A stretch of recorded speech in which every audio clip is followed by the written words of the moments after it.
Pour tous les fans, chaque parc représente quelque chose à leurs yeux. Disneyland Resort, le Disneyland original, là où tout a commencé. Walt Disney World, le plus gigantesque. Tokyo Disneyland, parce que... Japon. Disneyland Paris, notre cher Disneyland. Shanghai Disneyland, le petit dernier. Et Hong Kong Disneyland. Hong Kong Disneyland. L'unique, une copie... Non. Il est considéré pour beaucoup de fans et non fans comme un Disneyland un peu inutile, en manque d'imagination, pas très original, il n'y a jamais personne. Et pourtant, je vais vous prouver que Hong Kong Disneyland est un très bon parc et qu'il vaut le détour pour tout fan Disney. Aujourd'hui donc, je vais vous présenter le parc Hong Kong Disneyland, qui est pour moi le parc où je suis le plus curieux de découvrir et qui est pourtant très délaissé par les fans. Tout commence en 1999.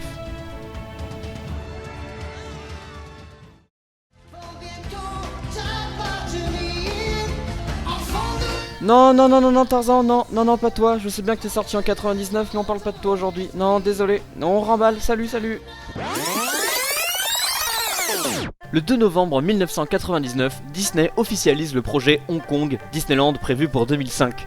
Le 10 décembre 1999, l'accord officiel est signé entre le gouvernement et la Walt Disney Company et marque la création de la société Hong Kong International Theme Park Limited, détenue à 43% par Disney et le reste par Hong Kong. Disney a investi 316 millions de dollars dans la société. En novembre 2002, les plans de Hong Kong Disneyland Hotel et Disney Hollywood Hotel sont présentés par les responsables de Disney. Le 12 décembre 2002, le projet d'une collection de timbres commémoratifs pour le Hong Kong Disneyland est annoncé. Le 12 janvier 2003, la Walt Disney Company et le gouvernement de Hong Kong posent la première pierre du premier parc à thème en Chine. En juillet 2004, Hong Kong Disneyland présente Jackie Chun, le représentant officiel. Le 23 septembre 2004, la cérémonie de chapeautage du château de Hong Kong Disneyland a lieu. Le 21 octobre 2004, Hong Kong Disneyland nomme son premier ambassadeur, Angelina To. Le 22 novembre 2004, Disney et le gouvernement de Hong Kong annoncent l'ouverture de Hong Kong Disneyland pour le 12 septembre 2005, en accord avec la traduction du Feng Shui. Le Feng Shui est un art millénaire d'origine chinoise qui a pour but d'harmoniser l'énergie environnementale. Le 5 mai 2005, Hong Kong Disneyland a la participation de Happy Celebration on Earth, un hommage mondial chez Disney de 18 mois pour le 50e anniversaire de Disneyland. Le 16 août 2005, Hong Kong Disneyland ouvre son parc aux cast members, leurs familles et leurs amis pour des tests de grandeur réelle juste avant l'ouverture, tandis que l'Inspiration Lake Recreation Center ouvre officiellement au public.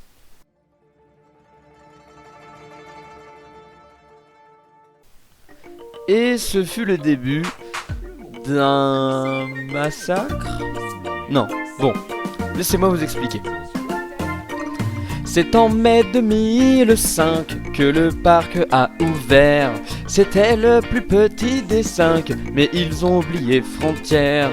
C'était une copie exacte d'un Disney qu'on connaissait. Il était tellement compact parce qu'il n'avait pas le budget. Hong Kong Disneyland, Hong Kong Disneyland. Doudou c'est pas mieux, personne n'est heureux à Hong Kong Disneyland. Imagineering a dû bosser sur un parc mal aimé pendant qu'on pleure tous nos malheurs sur Hong Kong Disneyland. Chez nous les fans se plaignent de tout, mais regardez leur château. On voit que le mal partout, eux ils sont entourés d'eau. Leurs décors sont vraiment pas mal, car leurs fonds sont des montagnes. Même si il est mal imaginé, il se fait en une demi-journée. Hong Kong Disneyland, Hong Kong Disneyland. Là-bas y a des typhons, alors que nous y a des cons, pardon patron. Pendant que tout le monde aboie, eux ils se passaient à la D23. Regardez leur futur, comment c'est dur à Hong Kong Disneyland. Hong Kong Disneyland. La vie est super mieux que sur nos terres, je te le dis. Eux ils ont des nouvelles exclus, piqués chez nous et même bien plus. On a le rythme, c'est de la dynamite, Hong Kong Disneyland. Et donc comme vous pouvez le constater, Hong Kong Disneyland ne répond pas tout à fait aux attentes d'un Disneyland original. Nous allons tous ensemble regarder la carte. Trop tard! Non, je rigole. Nous allons regarder tous ensemble la carte pour analyser ce qu'il y avait à l'ouverture en 2005. Une fois passé l'entrée, vous atterrissez dans le Main Street USA, un Main Street exactement pareil que celui de Californie. Ce land évocation à une rue principale d'une petite ville provinciale américaine avec des restaurants adaptés au goût de la population chinoise. Les façades des bâtiments sont assez sobres et peu décorées. La précision dans les détails apportés lors de la construction de parc Disneyland semble avoir un peu disparu. Le Fire Department juste à côté de City Hall, mais la salle à l'étage ne semble pas reproduire l'appartement de Walt Disney. Une originalité du parc est que le bâtiment du City Hall Fire Department sert aussi de costuming, garde-robe des employés. Et comme dans toutes les traditions des parcs Disney, au fond de Main Street, nous avons le château. Le château qui est exactement pareil que celui de Californie. Et le parc est composé de 3 landes. Ou 4 landes si on ajoute Main Street. Mais sinon, 3 landes remplies d'attractions. Nous avons pour commencer Adventureland. C'est le plus grand land du parc qui représente une attraction emblématique des parcs Disney. Jungle River Cruise. L'entrée est marquée par un porche aux allures tribales au-dessus d'un pont. Un bras de rivière enjambé par plusieurs ponts relie les douves du château à la Jungle River. Le land présente 2 parties. L'une à l'est s'organise autour d'une place ornée de totems tribaux, l'autre à l'ouest s'articule le long de la Jungle River. À l'est, le visiteur trouve l'embarcadère pour Tarzan Treehouse, près duquel devait être construite l'attraction Pirates of the Caribbean.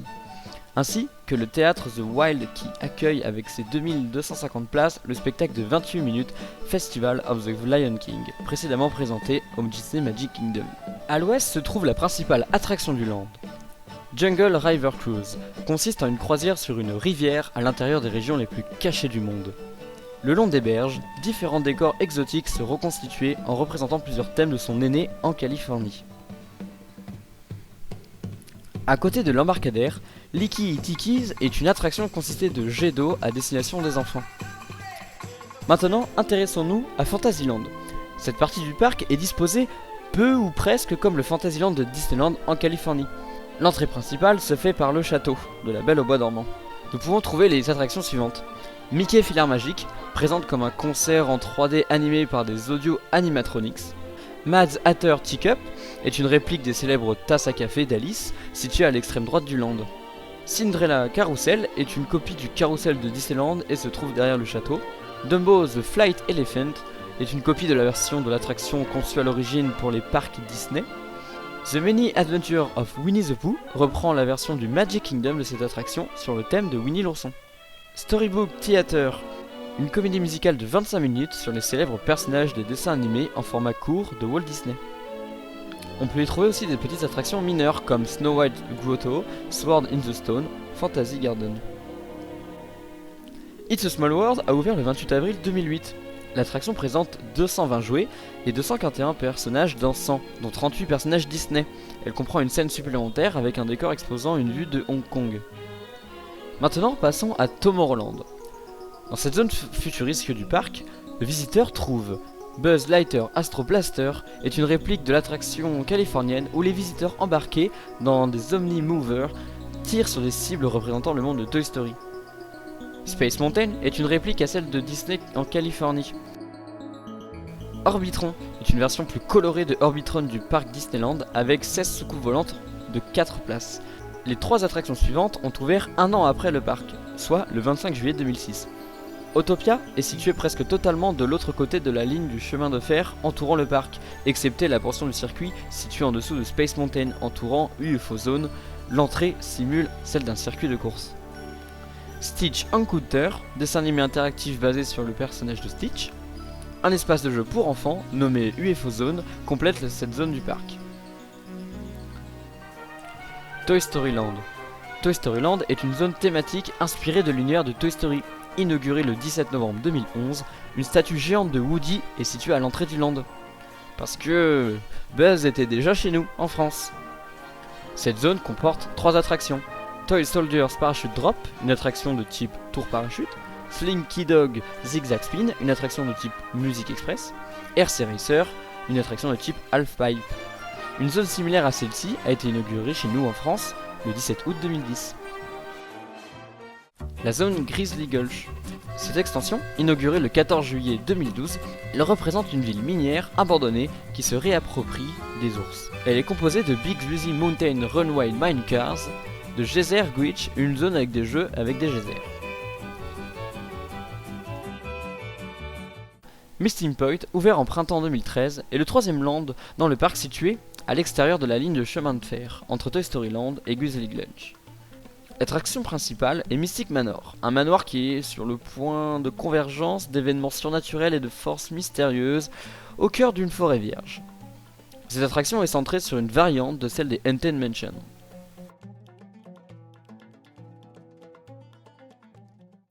Et voilà, nous avons fait les principales attractions du parc.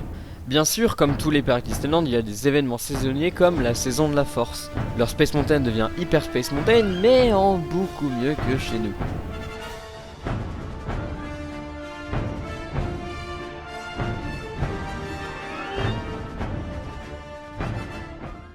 Sauf que voilà, comme beaucoup de parcs Disney, il n'est pas très rentable. Mais le 18 février 2013, Hong Kong Disneyland annonce son premier exercice avec des bénéfices depuis son ouverture en 2005. Ce résultat est lié au nouveau land de Toy Story et de Grizzly Gulch et aussi de Mystic Point. Le 9 octobre 2013, Disney annonce la construction d'une attraction sur Iron Man à Hong Kong Disneyland prévue pour fin 2016 avec un budget de 100 millions d'US. Il était prévu à l'origine qu'à cet emplacement soit construite l'attraction Star Tours. Cependant, sous pression du gouvernement chinois, Disney a accepté d'insérer dans son parc un représentant de la firme Marvel, une première. En effet, les rebelles face à l'Empire auraient fait figure d'allégorie à la politique chinoise.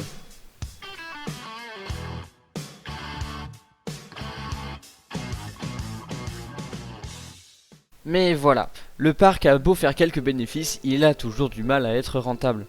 C'est pour ça qu'en février 2016, le complexe annonce une baisse de fréquentation de près de 10% et d'une perte de 19 millions d'US. Le 22 novembre 2016, Hong Kong Disneyland annonce le projet d'1,4 milliard de dollars d'agrandissement du parc pour 2018 à 2023 sur une zone sur la Reine des Neiges, les attractions sur Vaiana et les super-héros de Marvel et la reconstruction du Sleeping Beauty Castle, du jamais vu pour un parc Disney. Malheureusement, le parc n'est toujours pas rentable, et les tensions entre la Walt Disney Company et le gouvernement hongkongais se font de plus en plus fréquentes. Alors Disney a annoncé l'ouverture du Disney Explorer Lodge, un nouvel hôtel qui comprend plus de 750 chambres, un gros projet de plus de 200 millions.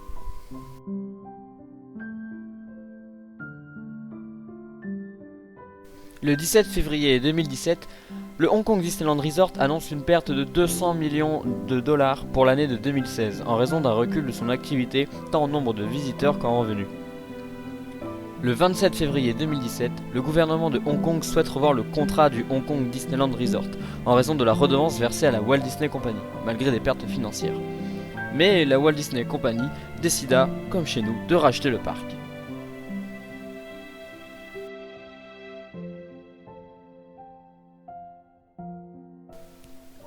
Vous qui aimez les petites anecdotes, voici 2 anecdotes sur Hong Kong Disneyland. La première, vous connaissez certainement la Disney Paint the Night, une parade magique et sublime jouée à Disneyland en Californie pour les 60 ans du resort. Mais savez-vous qu'elle a été jouée à Hong Kong Disneyland un an avant les 60 ans du resort? En effet, la première apparition de la Disney Paint the Night a été à Hong Kong Disneyland. Deuxième anecdote. Depuis peu, Walt Disney World accueille un nouveau spectacle nocturne, Happy Ever After, avec cette fameuse musique.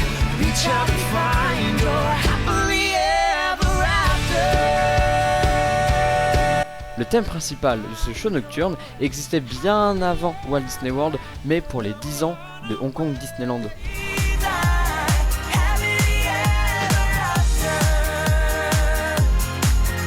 Ça vous embouche un coin, hein? Et voilà, mon épisode sur Hong Kong Disneyland touche à sa fin. J'espère avoir dit beaucoup de choses sur Hong Kong Disneyland, mais comme tous les parcs Disney, il y a encore beaucoup à dire. J'espère t'avoir donné envie d'aimer Hong Kong Disneyland et que tu le noteras sur ta prochaine destination des parcs Disney. Quant à moi, je vous remercie d'avoir regardé cette vidéo qui m'a pris énormément de temps. N'hésite pas à laisser un commentaire pour savoir si tu as des anecdotes ou ce que tu as pensé de l'épisode. Merci infiniment pour tous vos retours positifs sur les épisodes précédents. Je t'invite à aller les voir. Vous êtes toujours de plus en plus nombreux sur ma chaîne YouTube, ça fait vraiment très plaisir. N'hésite pas à proposer aussi un thème sur lequel tu voudrais que j'analyse et que je te présente si tu ne connais pas assez un des parcs Disney dans le monde ou un thème Disney en général. Moi je vous fais des gros bisous et on se dit à la prochaine.